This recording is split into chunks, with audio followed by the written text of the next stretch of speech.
part 2 of the introduction to Twinmotion. Today I'll be showing you how you can use the asset library to build up your model.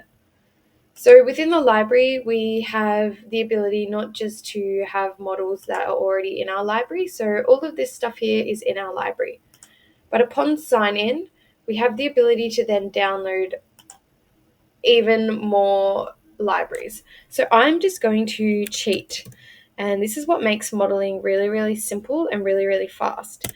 Say I want a cafe. Now, let's say that I want, what do I want in my cafe? Okay, I want these signs, right? I really like these signs. And instead of me having to copy across signs or model in signs in a different program and then bring them in, I have these signs here that aren't downloaded, so it means that the program is still able to run really fast because I still have access to my set library, but I have this online library here. Now, at the moment, I can't download them because I'm not logged in. But as soon as I sign in, which I'm going to do now, perfect. Now I'm signed in. I click this button here. I also have the ability to add it to my favorites library if I'm wanting to save it for later on. A lot of the time I do this if I've got a bigger model loading. And then what I can do is just quite simply drag and drop it in, which is also my favorite thing.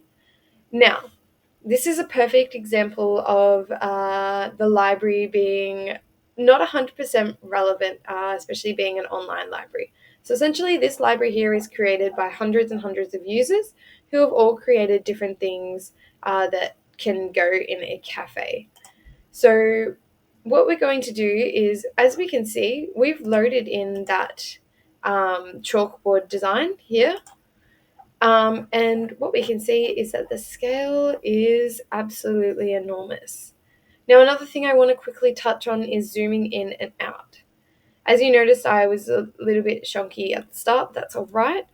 Just by simply pressing numbers 1, 2, 3, 4, 5, 6, you have the ability to change the speed of your zoom. So I've just hit the 6 number keyboard, and now I am zooming much faster.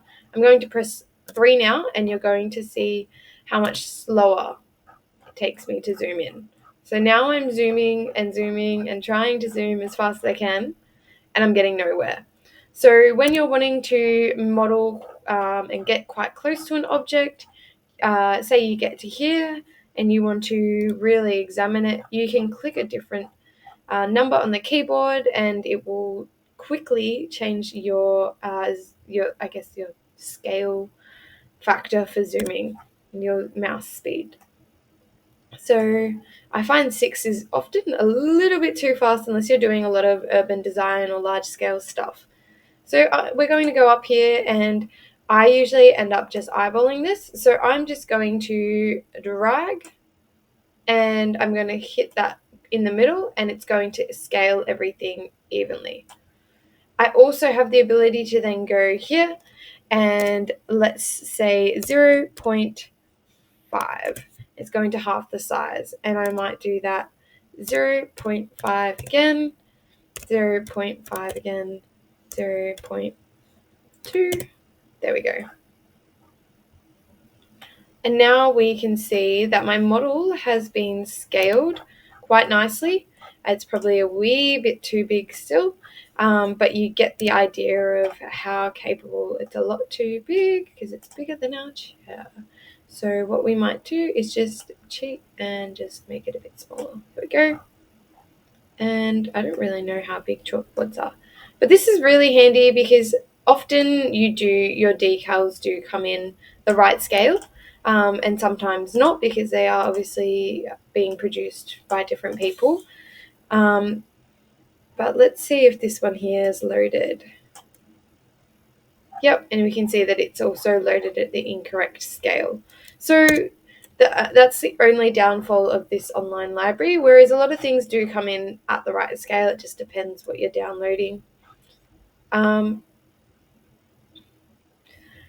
That's an overview of some of the capabilities of the library. I'm going to go a lot more in detail about this. I could talk on it for hours, I think, and there's so much to learn and so much so much capability just within this. But I think some of the really great workflows are just remembering that you can just drag and drop anything.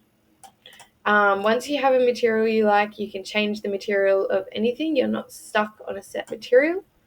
But in the next tutorial, I'm going to show you how you can import your model into Twinmotion, because there are some tricky little settings that will mean material that will make your material application and rendering process a lot smoother and a lot easier.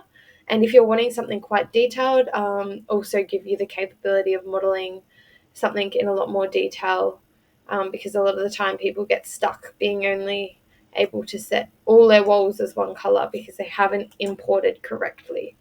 On that note, before we do leave this tutorial, we have the ability to open up files of different types.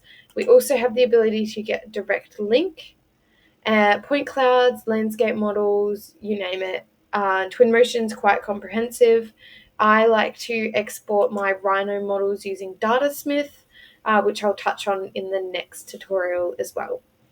I hope you enjoyed learning a little bit about Twinmotion, its capabilities. It goes even further. We didn't even get to touch on producing media, producing renders, producing videos, walkthroughs, adding in characters, which is pretty cool. You can add in walking characters as well. So we just go to animated, and then we can drop a person and we can make them drink, we can make them be on the phone, we can make them sit, we can move them, do anything with our little people. And there we go, we see now she's sitting reading. We can also change her clothing. It is so capable of so many really, really cool things. And we also have the ability to create pathways, but that's a whole nother tangent to get in, so that we can have people walking and moving through our renders. I'll touch on that further in the following tutorials, so do stay tuned. But for now, download Twinmotion, and don't forget to download Epic Games. Once you have this, you will be able to download Twinmotion from it, and the world's your oyster to get rendering and get rendering fast. I'll see you in the next tutorial.